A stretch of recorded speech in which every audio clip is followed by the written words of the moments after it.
This has become a nightly event in Madrid. Medical personnel and other emergency workers taking a moment to applaud one another, a morale boost from the front line of Europe's second biggest outbreak, one in which some 10% of Spanish health workers have themselves been infected with coronavirus.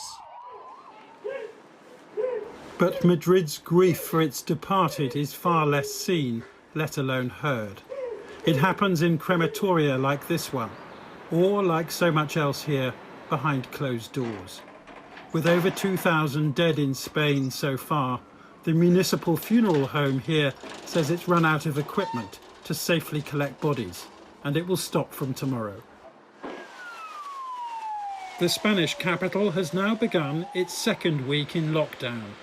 The most obvious presence on otherwise empty streets are the police, fining motorists if they can't justify the importance of their journey. Only trips to work, to a supermarket, to a pharmacy or to a hospital are permitted, with Spain's Prime Minister now planning to extend this state of emergency until April the 11th. Spanish soldiers entered nursing homes today to disinfect them. In some places it was too late. The Ministry of Defence says troops have found dead people inside. Almost 400,000 elderly residents are cut off from their families, in homes which often lack ventilators, and some care home staff are too scared or too sick to come to work themselves. The gnawing fear here, as in so much of Europe, is that if cases continue to rise, the hospitals may not be able to cope. This conference centre on the outskirts of Madrid is being turned into a giant military hospital. 1,000 beds are due to be in place in the next 48 hours, though eventually they hope to have space for 5,500 patients. This morning, the first ambulances bringing new cases started to arrive. I'm in a terrible state, but we have to go on. We have to fight. May everyone find the courage.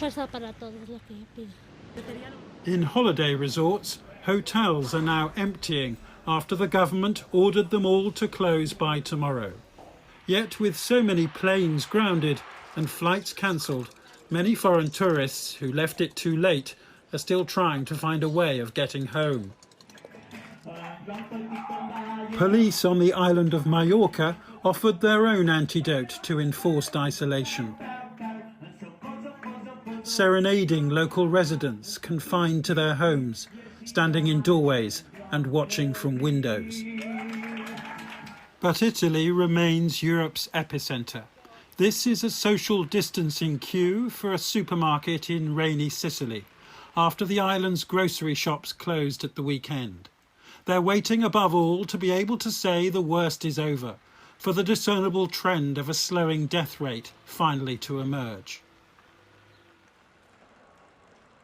And in one crematorium in northern Italy, over 100 coffins lined up and awaiting disposal.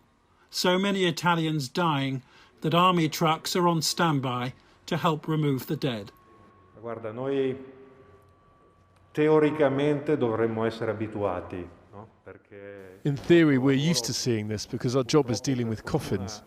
But this situation is also difficult for us.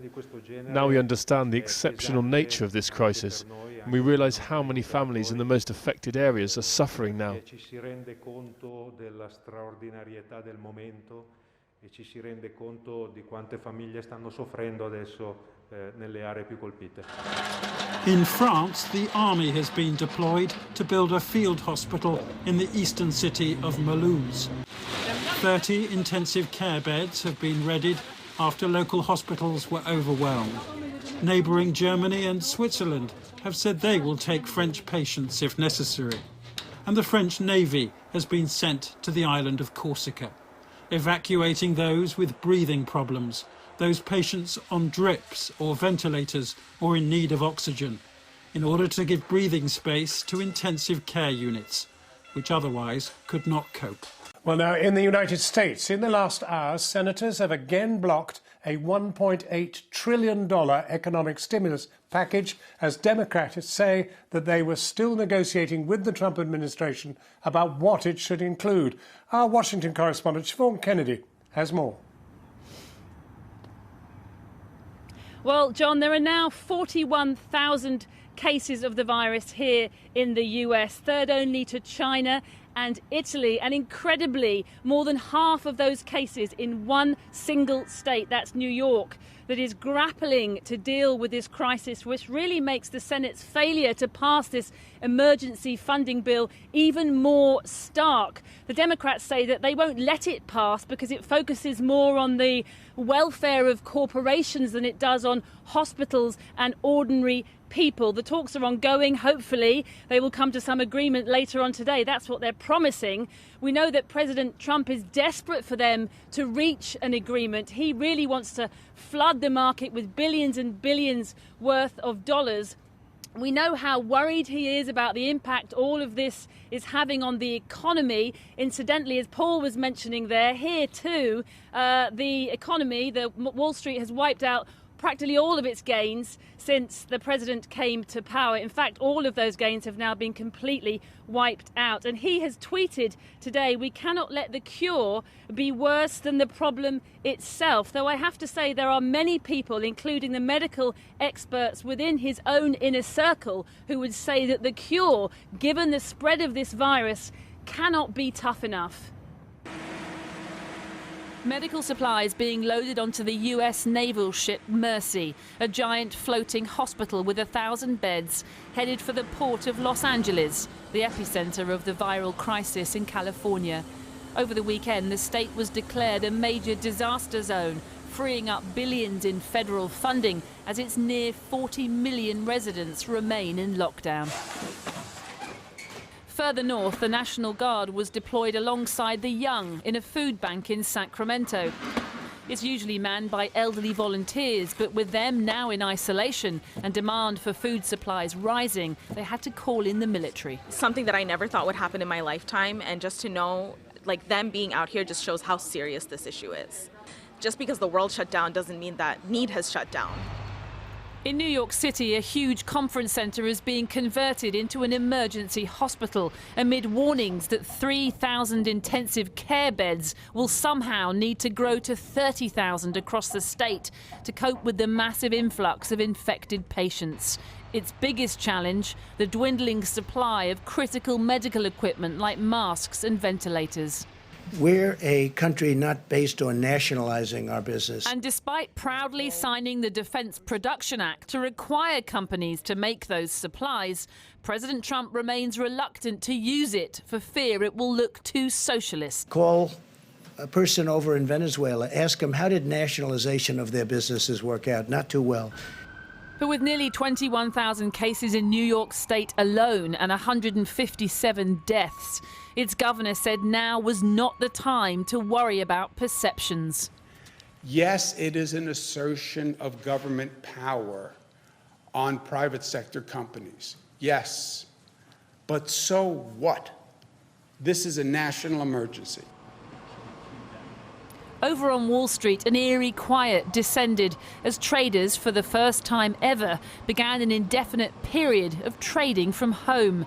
But that didn't stop the screens from turning red as a promised $1 trillion-plus economic relief bill failed to materialize. Democrats in Congress said the new law favored corporations over ordinary people and voted against it. Republicans, predictably, said they were playing party politics. The bill now contains a huge number of changes that our Democratic colleagues requested, including major changes. We were this close. This close.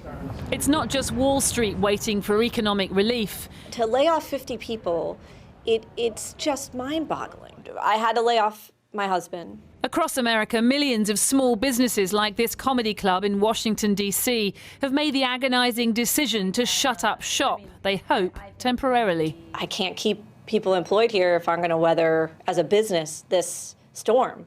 I don't want to cry now, and I was trying to practice this so I wouldn't, but it was just heart-wrenching, and the uncertainty for my staff and I can't help them, and I want to help them, is it's brutal. Her staff now among the near 700,000 Americans making unemployment claims, a tiny fraction of what's expected in the weeks to come.